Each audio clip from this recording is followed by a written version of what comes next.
Welcome to PolyCast, a Civilization podcast focused on game strategy.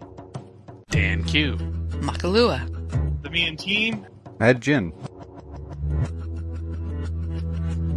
With guest co-host Mega Bears fan. There's a thing that could get changed. The scoring system. We all know how much Dan loves the scoring system. Yeah. How about we just get rid of it? Score is very important when he has the highest one. No, what we need to do is just get rid of the scores and just have a rank from, I don't know, say 1 to 10. And then... No, you and your top 10, Dan. And then for Civ 7, please put score back in the game. We miss it so much. Yeah. Oh, God. Hello and welcome to episode 257. I'm the Me and Team, and I'm joined by regular co-host Stan Q. Hi there. Imagine. Echo, echo, echo. Makalua. I'm an Echo I want right now that needs some caffeine in it. And guest co-host Mega Bears fan. Black Phantom Mega Bears fan has invaded. Oh, man. Fishing for backstabs already. Well, I do approve. Backstabs? Yeah, and fishing for them. Both things. Speaking of approving, Mackie, did you see the apparent screenshot of coffee? No? The screenshot of the coffee resource? I don't know if it's true or not. It's not a legitimate resource. Troll. Hey! Do not make both me and Mad come over there and hurt you. No, you don't understand. You should be assuming that the civs have it, because otherwise you will be lacking in coffee. Well, if you don't have coffee, you're just a turn behind all the other players. Probably. That or your face first on the keyboard, getting cortitis. All your turns is 3 times as long because you have no coffee. Oh, man, don't bring that up. Hopefully Civ 6 has a turn timer that's decent. Now the question is how much time between turns? That is a serious question, yes. Not one of our topics today. Not really. Does the AI need coffee? It'll demand it, but I bet it won't take its turns faster because it doesn't know how to use coffee. Instead of slowing you down if you don't have coffee, you speed up if you have coffee. So, like, your turn timer is double if you have coffee resource. Double? Isn't that the opposite of speeding up? Well, assuming it's caffeinated, right? Not this decaffeinated coffee. Is that even coffee? No. They even Phil knows that. It's not like caffeine-free diet soda. Caffeine-free coffee is heresy. Actually, Civilization 6 is really the second expansion pack to Beyond Earth. Suckers! No. Yeah, you start on Earth, you get the space victory, then you get launched into Beyond Earth. That's how No.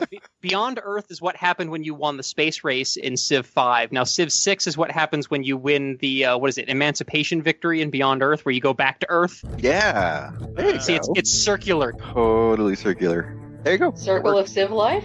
Dan always did like Emancipation when I ran that in Civ 4.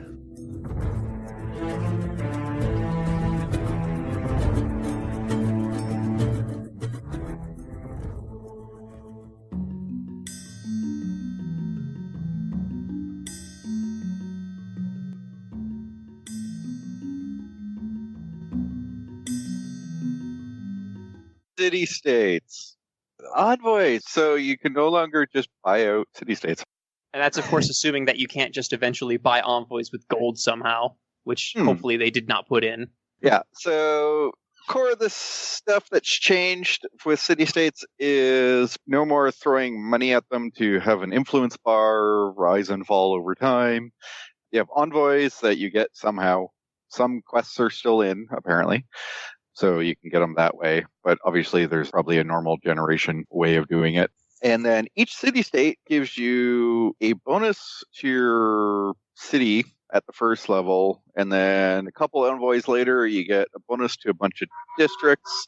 And a couple more bonuses later, you get more bonuses to your districts. But as much as that might sound familiar, or at least similar, more importantly, city-states are now unique in their ally bonus or Caesarian bonus, Caesarine, whatever bonuses.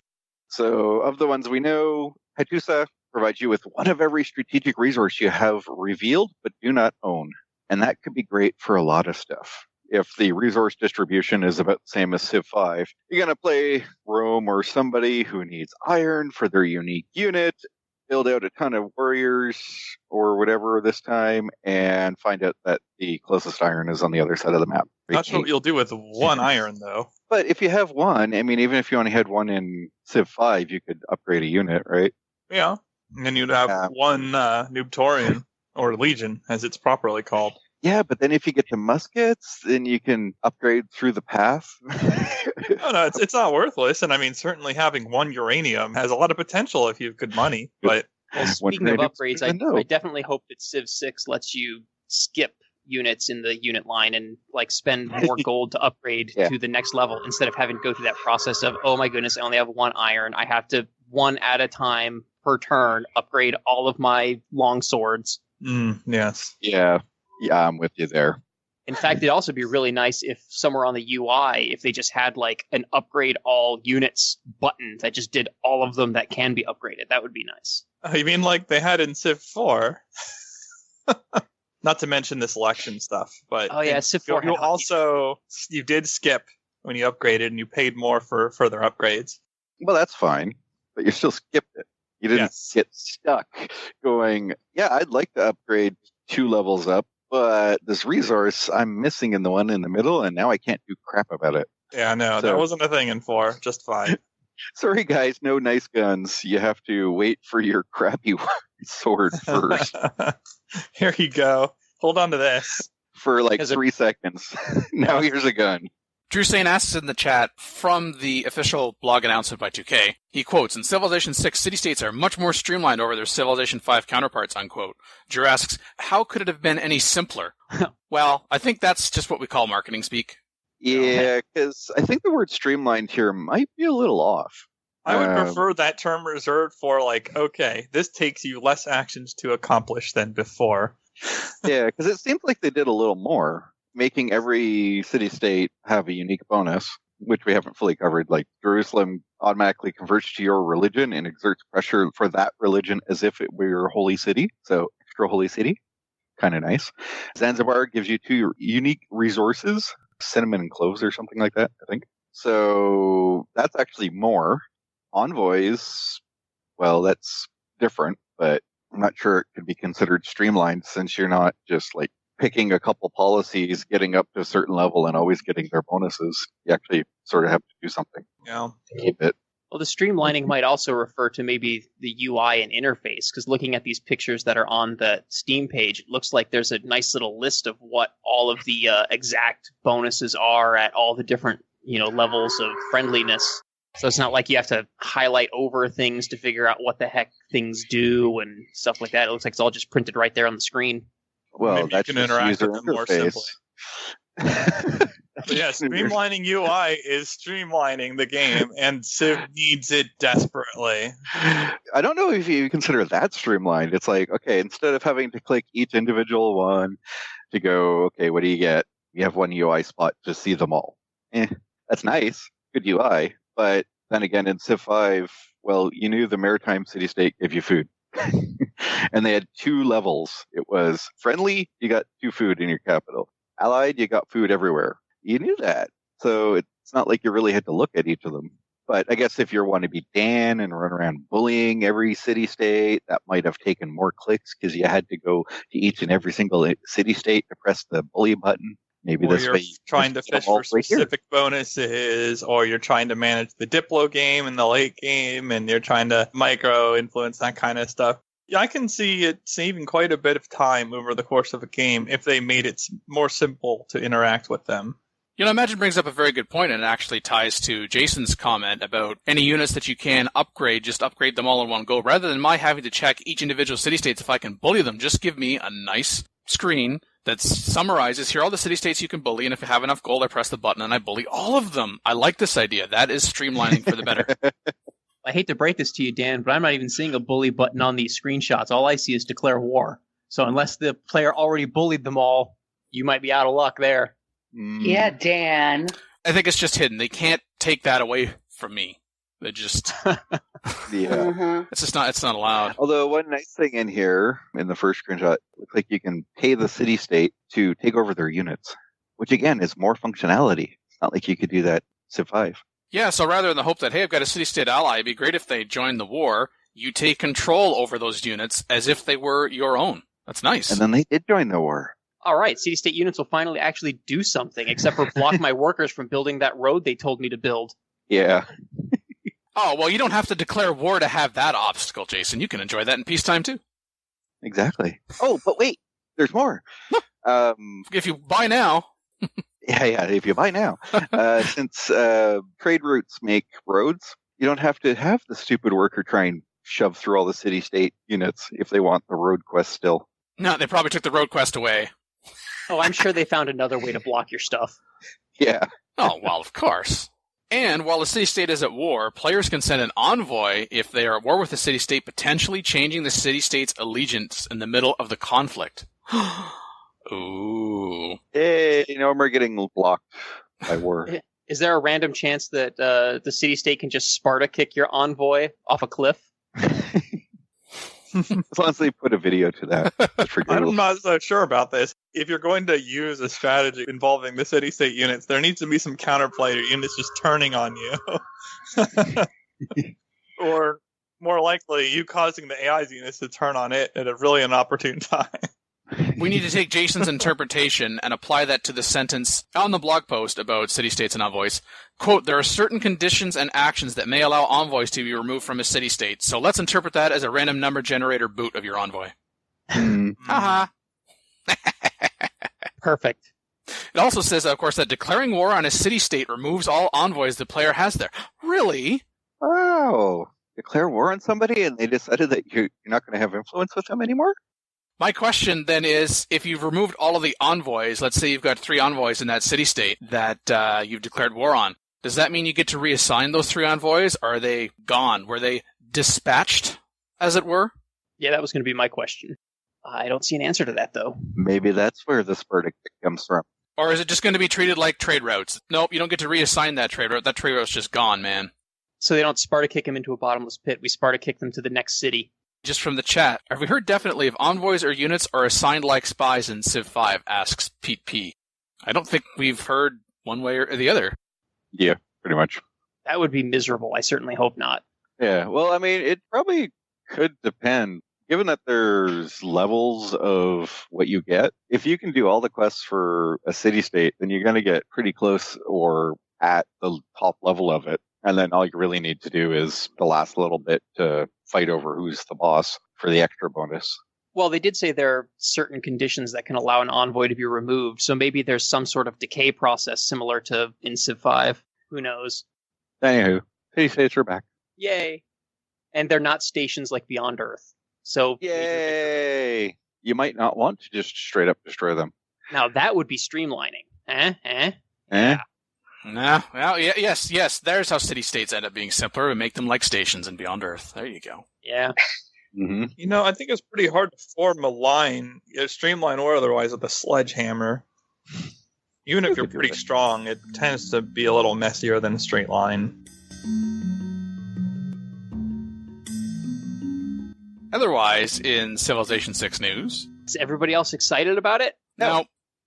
No, we don't just do a podcast about it and get up on Saturday morning to talk about it. Nah, we hate it. Yeah, exactly. Well, I actually did feel a little bit of mixed feelings, and I actually wrote a blog about it. I'm really surprised that this came so soon. I thought it was going to be a couple of years before we would get a Civ 6. I mean, I really like what I'm seeing so far from Civ 6. One of my biggest complaints with Civ 5 was that it felt so much like a war-focused game, like I compared it to Risk Through the Ages or Axis and Allies or something like that, because there was just so much focus in Civ 5 on units and combat. And it looks like 6 is going to be going for more of an empire management approach with all the new city management stuff. That looks really cool. So it looks like building your handful of cities and turtling through the game might actually be engaging and not just an exercise in hitting end turn over and over and over again. Yeah, Jason, I don't know. We on PolyCast might have spent an entire episode towards the end of Season 9 talking about that very article you had. I believe you did, yeah. Episode 244 over at thepolycast.net. And I remember I got some very strong words on some things, so... Maybe. But yeah, the cities management, and it looks like they've got some kind of government stuff that's been revealed. Looks interesting. The only thing that I worry about that, every time you unlock a new one, you can change the ones that you have. So I'm wondering if they limit that in any way, because it seems like that would be kind of too often, but I guess we'll see how it ends up balancing out.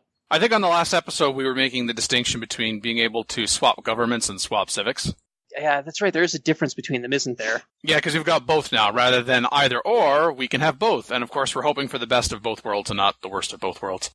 Yeah, well, I'm wondering if maybe they've got some system where maybe you're only allowed to replace one at a time, or are you allowed to place everything? I don't know. Well, the comment about civics was that if you research a new civic, then you can swap civics such as your government type allows, right? Because certain government types you can only get military and economic and wildcard or some combination thereof, or I guess in some cases there are some government types that you don't get any particular type of civic, but that when you discover a new civic, because that's a parallel tech tree to the research standard technology tree, that you can swap civics for free on that turn, but otherwise you would have to pay gold. So it then comes down to, do you have the gold? Do you want to spend the gold? Is that the best use for the gold? Is that the best use for spending your time on your turn? Which, of course, in a turn-based game is perhaps more of an issue in a multiplayer game, which is, are we waiting for you to swap your civics again?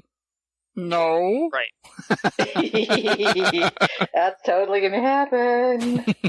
Yeah, but I just worry about, say, for example, you've got maybe one civic that speeds up the production of settlers and another speeds up the production of units. Like, if you're able to switch every 10 turns, you could just swap in the civic that gives you faster settlers and then just go on a settler building spree, and then 10 turns later swap it for units and go on a unit building spree, and then just keep alternating between the two. And that seems a little bit maybe exploitative, but like I said, it's going to depend on how everything's paced and balanced. Yeah, I would say that comes down to how much do you want to micromanage? Yeah. I mean, if it's something where it is consistently, if not required, but gives you a considerable advantage to do that kind of micromanagement every single time you get a new civic, for example, then you start questioning the design of that, because that is not streamlined. But at the same time, if you want to get down into the nitty-gritty, and if it's looking like on the higher difficulty levels in single player that it's going to give you an advantage, and you want to spend the time to figure that out, and to go into that depth, because how much did we hear about Civilization 5 being streamlined? This isn't for the core Civilization gamer anymore. They're just trying to get any gamer in the world to try to play this game. Yeah. That you would be able to enjoy Civilization 6 on the level of, you can get by and do very well without micromanaging these things, but if you want to, then you do get a bonus. But it's not so much of a substantial bonus that you are at a disadvantage by not learning how to do that. Of course you'll be at a disadvantage, though, if it's worth doing. My issue with this is that too many times throughout Civ's history, you get into situations where you can gain these kinds of advantages, often very significant advantages, through doing rote actions. It's always optimal to do it, but it always takes a ton of inputs, and yet, like every good player winds up doing it because it provides such an advantage. So you just do it over and over and over again, and there's not even a lot of thought that goes, okay, let me think about this carefully. Do I want a 50 hammer advantage on everyone else with no downsides? Let's consider this careful. Well, yes, you want a 50 hammer advantage. The kind of micromanagement that leads to that being given without any strategy trade-offs or anything else to consider, you just do it and you get the extra yields. I don't think that needs to be in the game. You're not really adding depth there. You're just adding extra inputs. Yeah, that's exactly the kind of thing that I'm talking about. Like, if the decision of what civics you're going to have on a turn-by-turn basis becomes a mechanical process instead of a strategic process, then it's not going to be as interesting as the social policies, because the social policies in Civ 5 were a long-term investment. The downside was that you could never change them. So if you started the game on your tradition and then you decided later, oh, I wish I would have done Liberty because I wanted to settle more cities or whatever, you can't go back and change that. This way you can change it, but if you're changing it all the time, then yeah, it just possibly becomes a mechanical process that does not feel like a strategic decision. You need enough switching cost of some kind, just so that it's not always optimal to just switch all the time, because you would never do that in Civ 4. Well, maybe you might if spiritual, but that was an advantage conferred to the spiritual trait, whereas anybody else would eat anarchy to be civic flopping all the time, and so you wouldn't do it ordinarily. But if every Civ in Civ 6 can do that, then... Yeah. I mean, if they make the governments and policies and all that so bad that you're actually looking to flip every turn, then either production costs are too low or the time to do things is so low that you're doing that, which I don't think is a real issue, because I can't foresee a situation, I mean, just taking progress times in Civ 5 as an example, where you're going to do one thing with a policy this turn, and then the very next turn, it's like, oh, no, I'm done with that, switch it. Well, I mean, unless there's like a civic or something or a policy that gives you a discount on buying things, you put that in place one turn, buy a bunch of crap, then switch it out the next turn. Like, that would be super exploitative. Well, yeah, but I have a I'm just feeling hoping they were smart trying enough to to prevent not that. put stuff like that in the game, is basically what I'm getting at.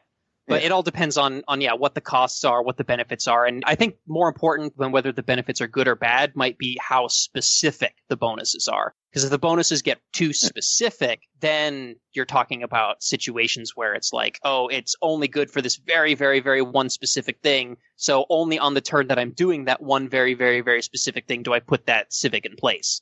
Well, yeah, in that case, that's a little too much. But even still, I doubt they'll let you just go flip back and forth constantly. Yeah, I certainly hope not. Given how many potential policies there are, because if there's an entire civic tree equal to the tech tree in size, one hopes, then there's probably going to be a crap ton of policies in there. And you're probably going to find a few that you like and just stick with them. There'll probably be a few pulled from Civ 5's type social policies. So I'm sure there'll be an expander one that lets you expand faster, et cetera, et cetera. So you'll probably put that on for a while and then flip it off and switch to something else.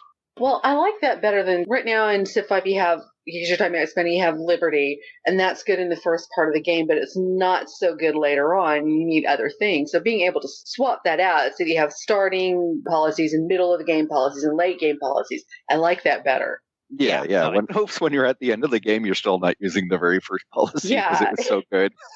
Yeah, Right. we hope nothing is OP like that.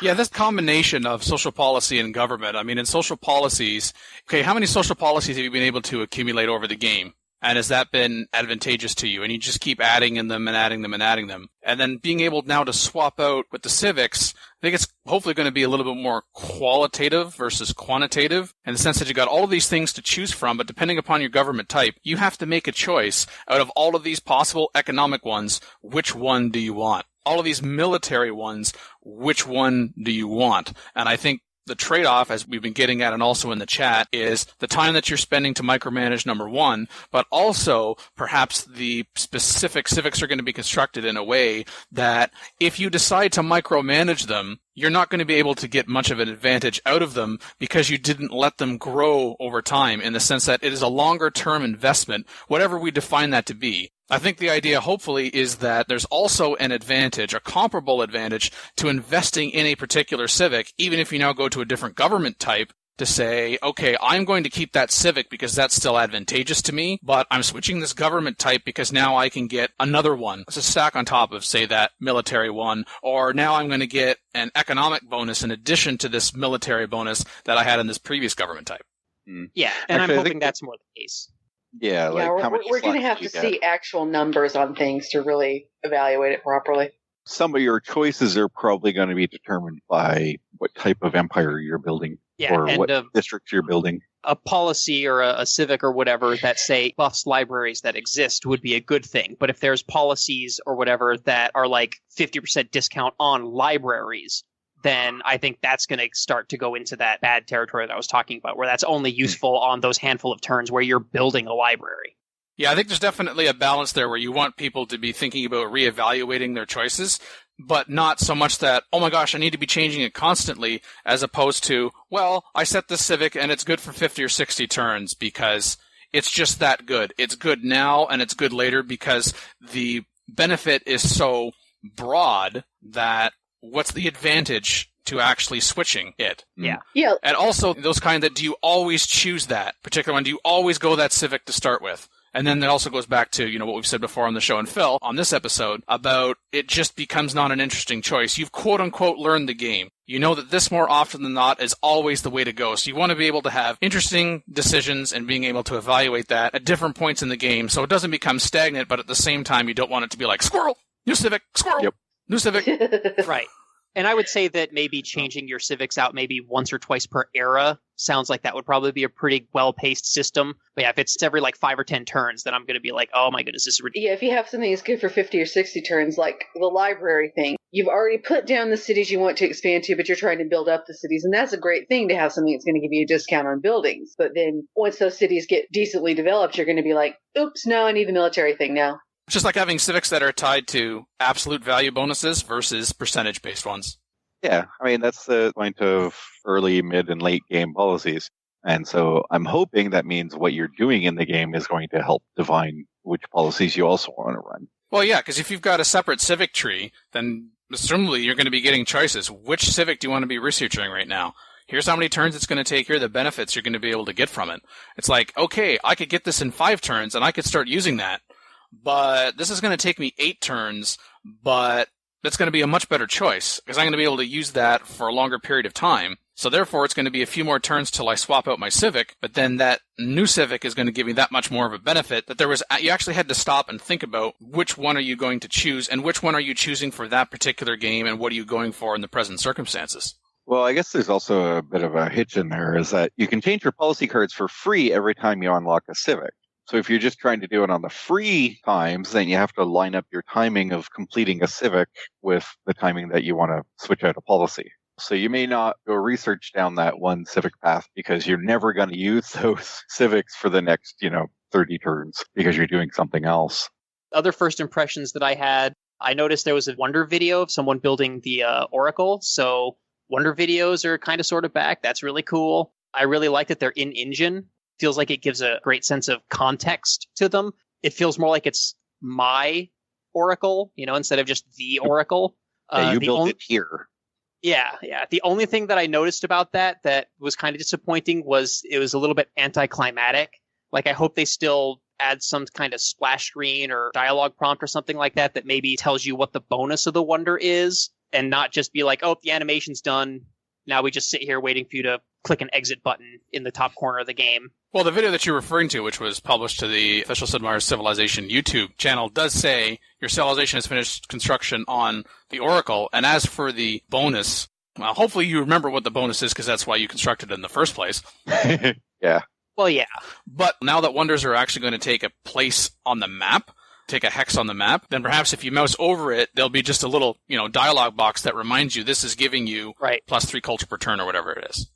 Yeah, but they could stick that information in that little dialogue box too, and that would at least, I think, be a little bit of an improvement. Just a reminder of why the heck you built the thing, since it's such a monumental thing that took up a tile and a lot of turns. The way Dan's describing it might actually work better for if it's in the tooltip, because let's say you go conquer somebody and they had a bunch of wonders that you didn't build, and you can't tell what they are right off the mark. Yeah, well, it can be both. Yeah. Put it in the prompt and put it in the tooltip.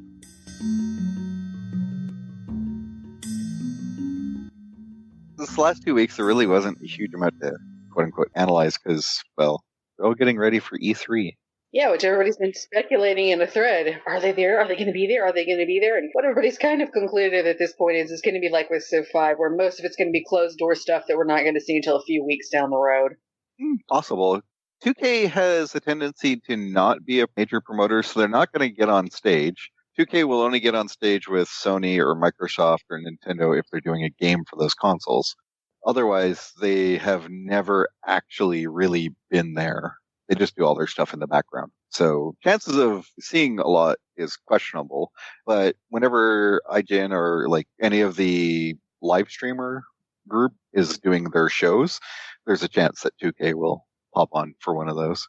So you might see something at E3, but it'll be on one of the some other stream somewhere. Yep. Yes, and we're hoping on the next episode of PolyCast, seeing as how E3 happens in our off-recording week, why don't these people coordinate with us? Crying out loud. Anyway, it's very inconvenient. We hope to have someone who is planning to be at E3 from the 14th to the 16th of June to be on the next episode to talk about what they saw relative to Civilization 6, or at least what they can tell us what they saw relative to Civilization 6 from E3. 2K, just yesterday, the day before I recorded this on the 10th of June, tweet your E3 questions for a special Q&A. And so there's already been, of course, questions in anticipation of E3. They didn't wait until E3 to actually announce that. And my favorite question, and of course the answer to this is no, is from Awesome. Will there be enough cowbell? No. No. There's never enough cowbell. I cannot fit all my questions into one tweet. That's not enough characters. Really, it's not. No, what you do is you type it up, you put it on a blog, then you tweet the blog over. Oh. And it's in one tweet. Yeah, that's a good point. Yes, will you answer all my questions found here? Yeah. Answer, no. Yeah. And you must respond in essay form. I'll throw in some Yes, multiple choice questions. Email me your Scantron. Link wants to tell us you actually have multiplayer that's not going to ooze the first time we try it. Oh, Mackie, come on. It'll lose the second time. No, you can must try play the two? single player to learn how to play multiplayer. Oh, no. Gross. That's right. You have to get to level 10 first. Then you can play That's right. multiplayer. Ew. Yeah. You have to build the wonder that enables multiplayer. Oh, I thought it was just going to be, we noticed you haven't won a single-player game yet. To unlock multiplayer, what you need to do... You must beat the game on deity 5 times. I'd laugh.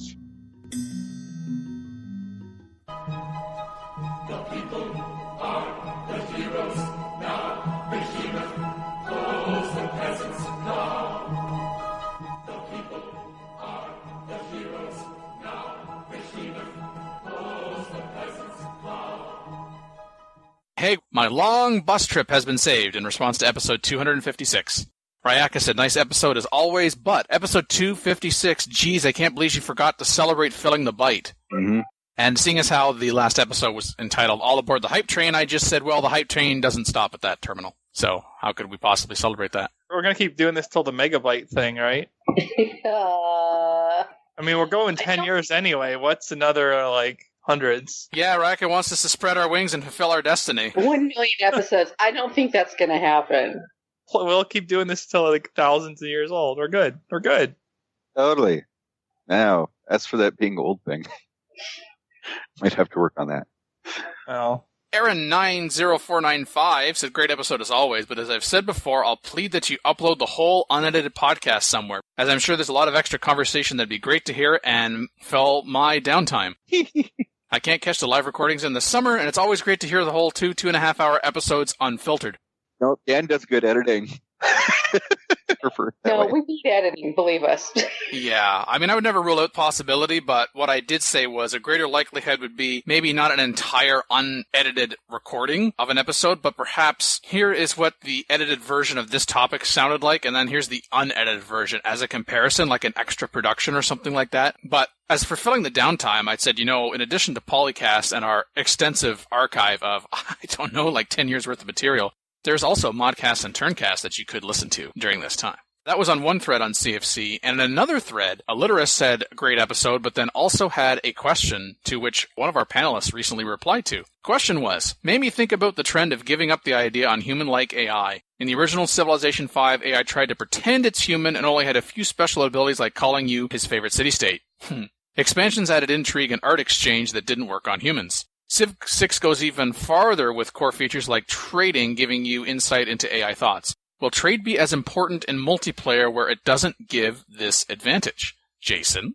Well, basically, I just responded by saying that probably the only way that I could think to make that sort of intrigue system work for human players would be if the game actually tracked certain in-game actions and then reported them back to other players. And the couple examples I give is if you open up a diplomacy screen and start trying to negotiate with another player, the game could maybe have a random chance or a weighted chance of telling the other players that you are in diplomatic negotiations or that you negotiated a trade deal. And then they could even do things like if I go to another civ and try to bribe them to declare war on, say, for example, Dan might get a notification saying that I tried to bribe that civ or that I'm plotting against him. And that would probably be the only way that you could get something like that to work in this sort of game, at least short of plugging electrodes directly into my brain and figuring out what the heck I'm planning in 50 turns. Well, if it's an in-action game that you take, the game can record that. I mean, heck, we know the Civilization 5 logs how much gold you bully from city-states. Not that I would know that the game does this or anything. Not that he has an achievement for that or anything. Certainly something that it could display to the player, right? Just like with the espionage system with Civilization 5 Brave New World. Just so you know, our spies have uncovered that so-and-so is plotting against you. They're not just going to always tell you that. They're not just going to tell anybody that. It would take into account the fact that, hey, we have already positive diplomatic relations,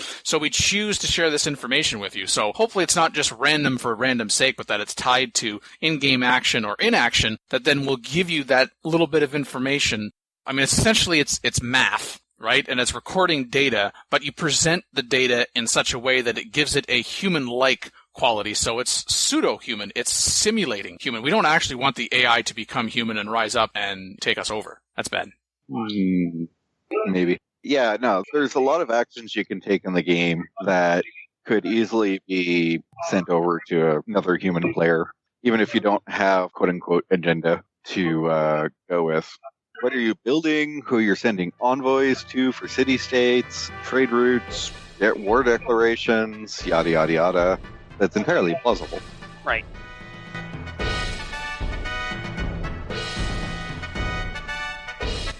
From episode 254, the feedback, Jaglio, I really enjoyed the discussion of going back to play Civilization 4. Oddly enough, the one time I tried it, okay, so we only tried Civilization 4 once, how dare you? I wasn't fully prepared for for the 1 unit per tile versus multiple units per tile and hexagons as compared to square adjustments. But the one thing that I wasn't expecting to trip me up and wound up being the final straw that sent me back to Civ 5 for good was the embarkation to transports adjustment. Exploring the innards of the continent is a lot more difficult when I have to wait until I can build a special boat to get my units there. Frowny face. Oh.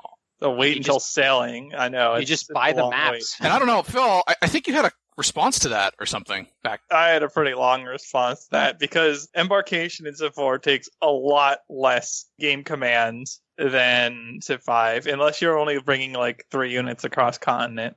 But intercontinental invasions actually became more input intensive in Civ 5, so it pains me to see someone saying, I gave up on transports when it's actually much easier. Yeah, I'm definitely on your side with this one, Phil. When you've got 30 friggin' units that you got to transport across the ocean, that becomes super tedious because you've got to move every single one of them one by one each turn. Because if you try to move all of them at once, they end up interrupting each other's movements and nobody goes anywhere. It was so messy. The pathing clutter, it gets pretty rough. Yeah, I wouldn't mind Civ 6 bringing back some sort of transport. Like, I'd be okay with some sort of hybrid approach where maybe units can embark and disembark by themselves, but that you can also build dedicated transports that can hold maybe 3, 4, or 5 units. You know, maybe they can get promotions or whatever to upgrade them further.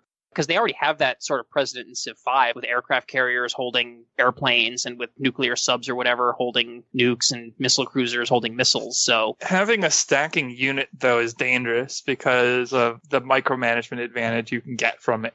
Possibly. Potentially. This is streamlining, though. But if by streamlining, you mean like having 4 transports on the coast with 5 units each and rotating them so you just blow up cities. And people can't kill your units because you keep running them back onto the transports. Well, no, you have to still get off the transport, which takes a turn, so they can shoot you. Then you have to get back on the transport, which takes a turn, and you didn't actually do anything.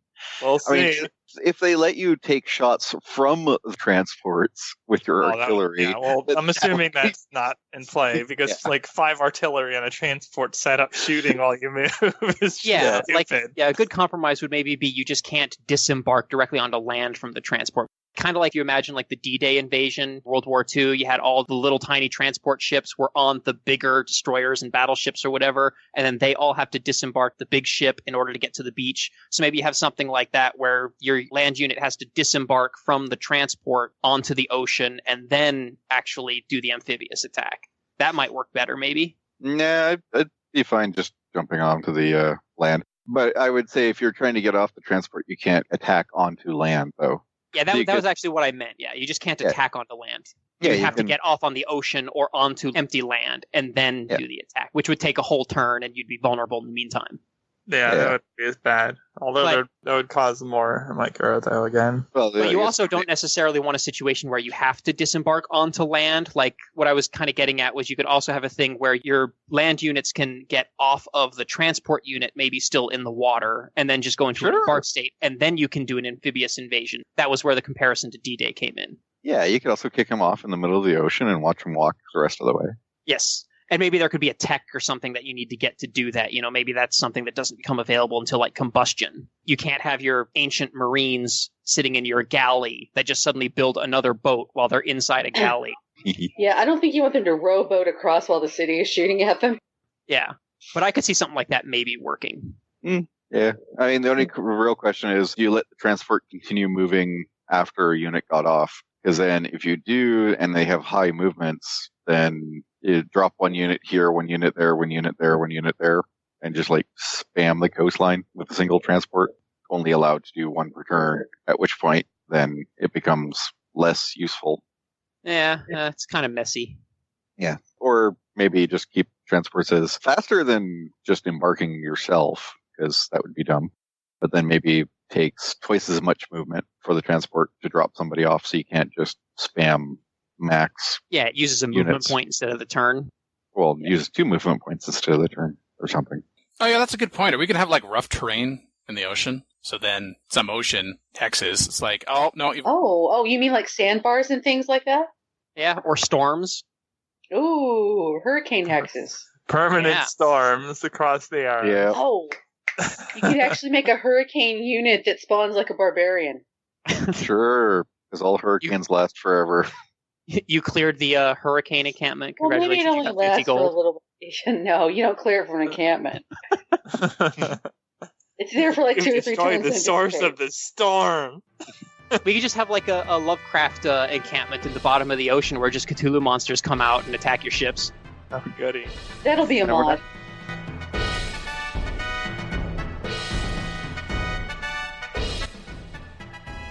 From episode 250 Horror with Dan Q, Makalua, the Mean Team, Ansleon, and Fayar.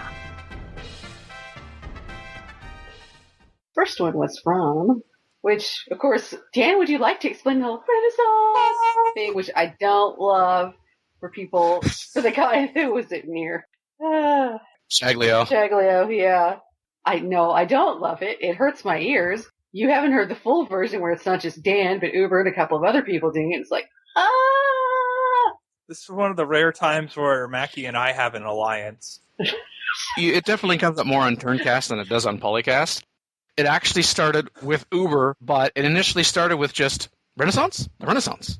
It's just someone repeating the word Renaissance. Why? Why did this happen in my absence? And then it got to the point where, again, I am certain it was Uber that after Renaissance, it was just the oh on that particular word, and it's actually no longer so much the Renaissance. The Renaissance. That version is long gone. It was the original, but it was quickly supplanted by this high-pitched... yeah, see, the original version was funny. Well, part of the reason that the other is enduring is because of how much has been expressed that people dislike it.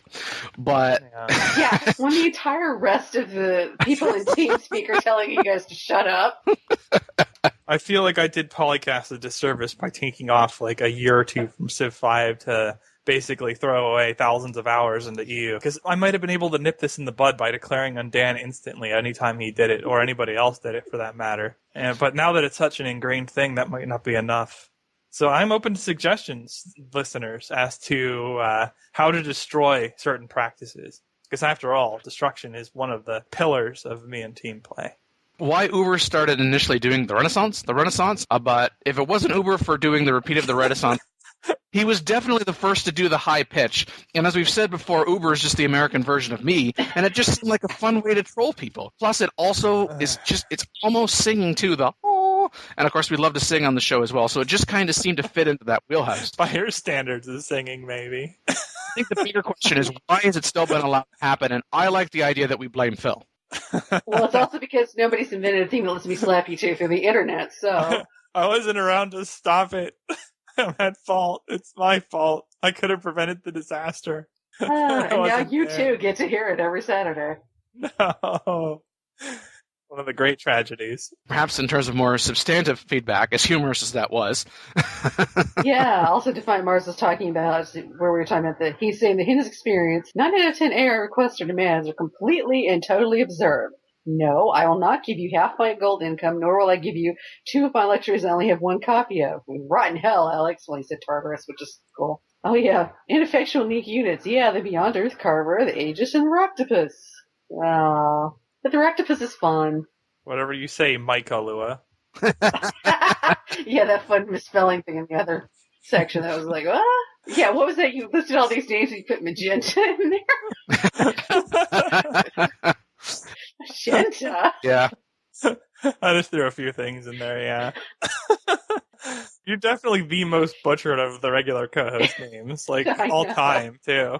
Yeah, right from the pre-pilot. Yep. I believe the first pronunciation from Locutus, who, along with Mackie, myself, and Imran Siddiqui were the original co-hosts, was Macawela, which I'm sure has not been said on this show in years. That was the first mispronunciation that I remember. Yeah. I Coela. guess he was going something more Hawaiian-ish sounding or something. I don't know. Yeah, it made you sound very exotic. This is true. He's like, not exactly, dude. Yeah, no, Mackie's from Texas. That's not exotic. To some people, it is actually. B. Kaiko, who was a guest host on the show, he said that had a great time with you folks again. It was nice to have Lisa show up and make me feel especially at home, because the last time Brandon was a guest on the show, Lisa was a regular co-host, and Lisa was filling in for Majin. And when Lisa left the show, Majin replaced Lisa, so it was very weird. But then B. Kaiko also said, in response to favorite era, my boyfriend just listened to the podcast, announced everyone who said Renaissance is the best era is correct. Also, it's difficult to spell. I actually didn't point out that it wasn't a question of best era. It was a question of favorite era. But my response was, what were his arguments to support why he felt that Renaissance was best/favorite? Haven't heard back, so clearly he offered no explanation why. He just wanted to say Renaissance, so we would say Renaissance again on the show. You're welcome. Oh. You know what, though? Like, it's wrong. Renaissance is neither the best nor the favorite era. I strike it down. And sadly, I must agree with Phil. Huh?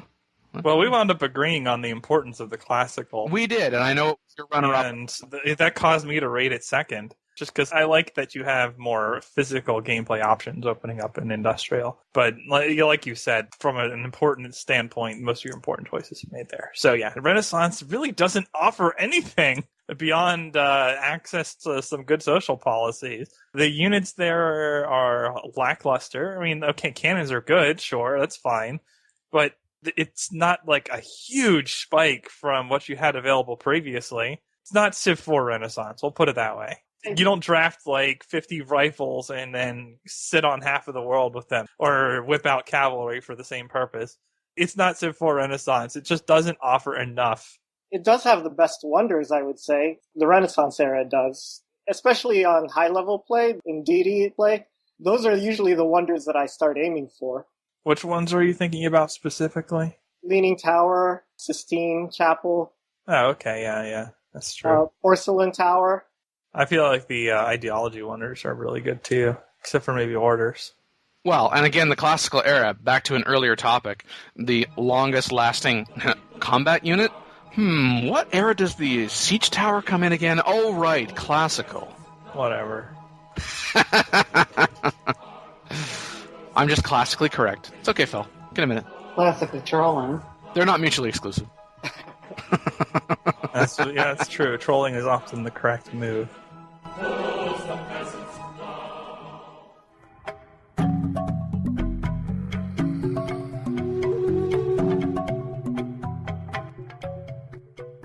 From episode 248 with Dan Q, Makalua, Demian Team, Mad Jin, and Mike W.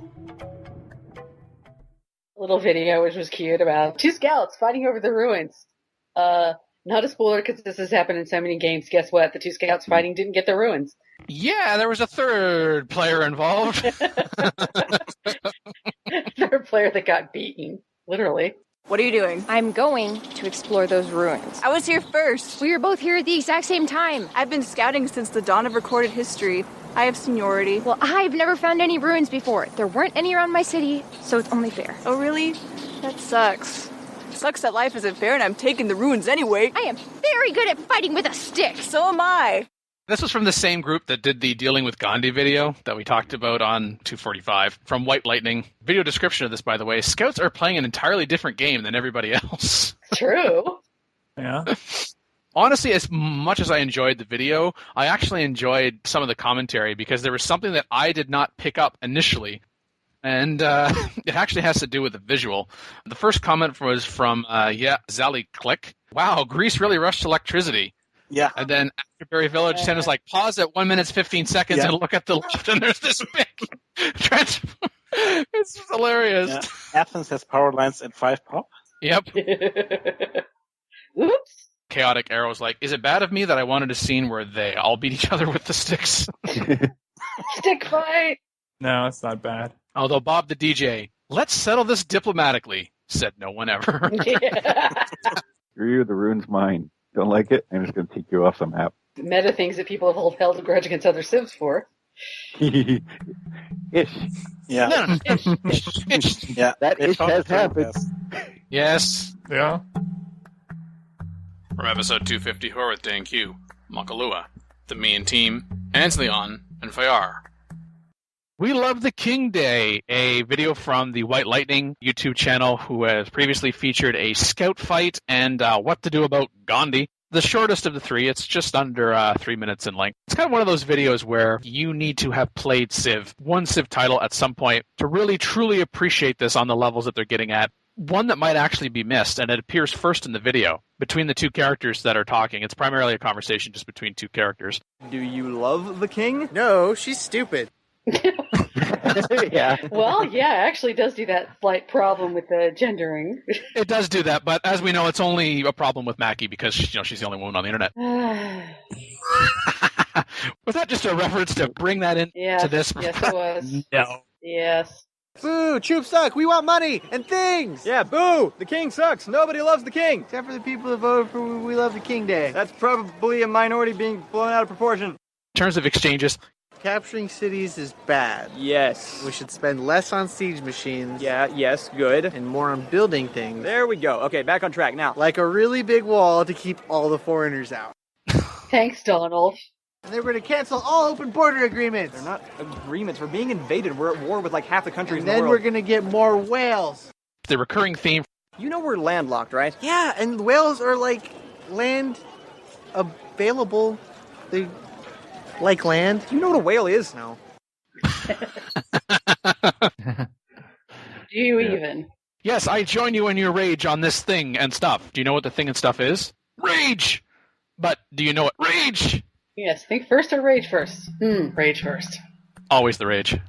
Ha! PolyCast is always the rage. Ha!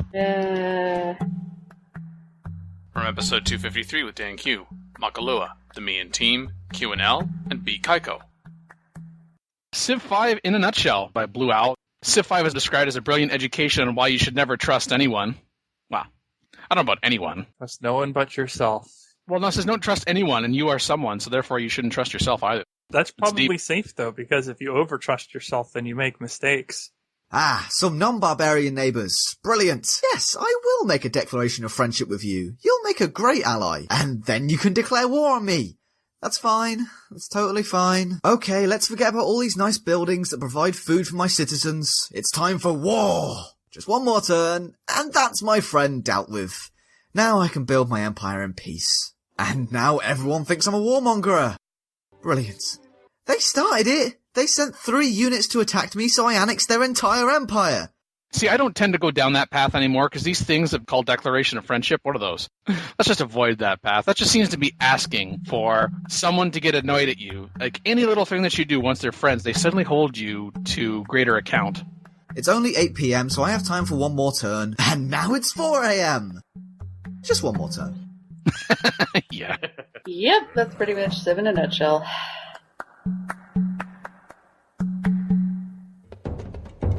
Support the ongoing PolyCast Patreon campaign. Collective achievements. Personal incentives. Month-to-month commitment. For more information, visit thepolycast.net/Patreon. Call in today. In North America, 301-637-7659. In Europe, 44121-288-7659. The only thing worse than being talked about is not being talked about. Log on to the series' official website at thepolycast.net. Because it's a tsunami, they all get on surfboards and ride it halfway through the continent. You can't really ride a tsunami. Well, you can't really not ride it if you're in it. Well, the way they work isn't like a wave crashing. Yeah, I don't see why not. Ride a tsunami, 6 turns, or let's say it becomes 4 turns, except when it lands or when it gets to the coast or whatever, it's only got like half of its hit points left because it's been injured.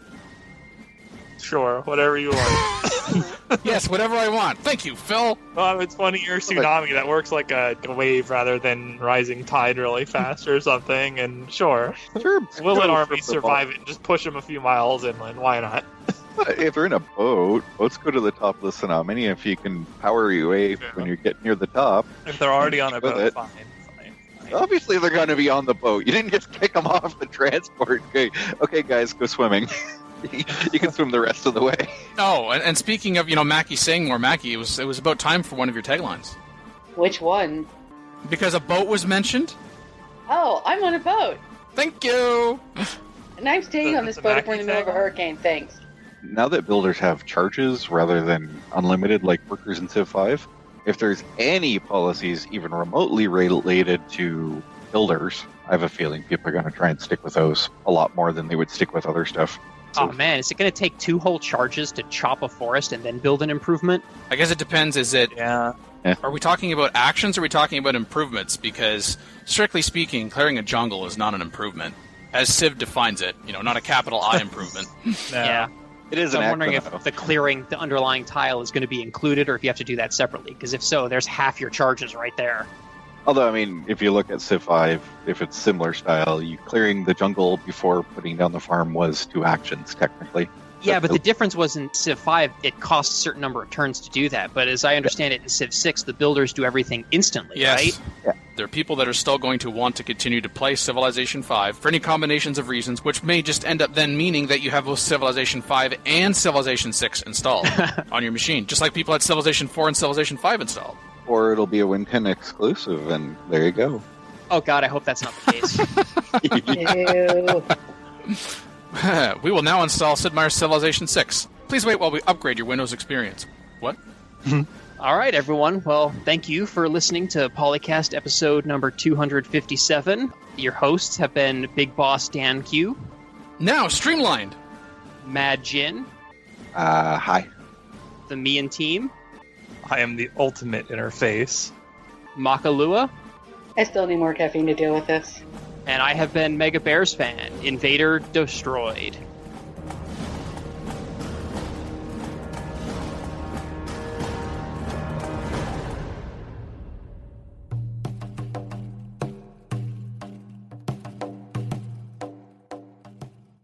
Of course, neither Phil nor Mackie are here on time. Oh my gosh, Phil. Yeah, screw you. I'm here on time. You connected just in time to hear that, too.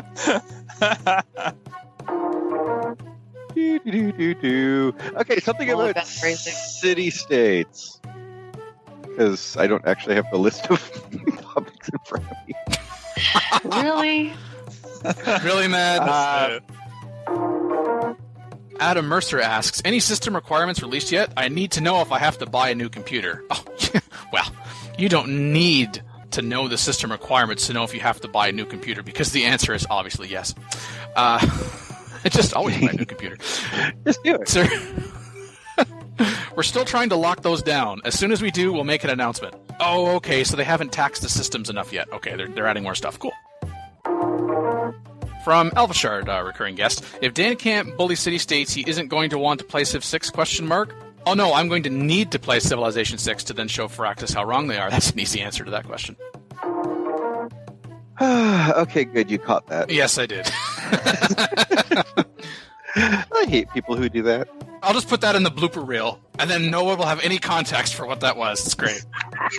Just imagine randomly. I hate people who do that. But do what? What did they do? What made him so mad?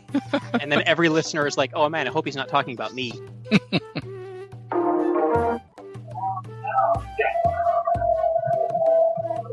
Mackie! What? Background noises. Oh, sorry. Getting very loud. Look, it is just Mackie's computer way of saying, Mackie, talk more. Apparently. Well, yes, but I can't control what this mic does with the background noises sometimes. I don't even hear what's so loud. Well, it's only when you go quiet. So it's Yeah, that auto adjust is probably on, so it's probably trying to pick up the softer stuff since you're not saying anything. Yeah, so just say something, even if it's, oh, that's a great point, Dan. You are so smart, Dan. You're absolutely right, Dan. Then you've ended up... It's just a suggestion. I agree. She could just sing the PolyCast theme song the whole time. Oh, yes, that would be fine. And then maybe Mackie could finally win the sing-off. And then she would be able to control who sings on the show.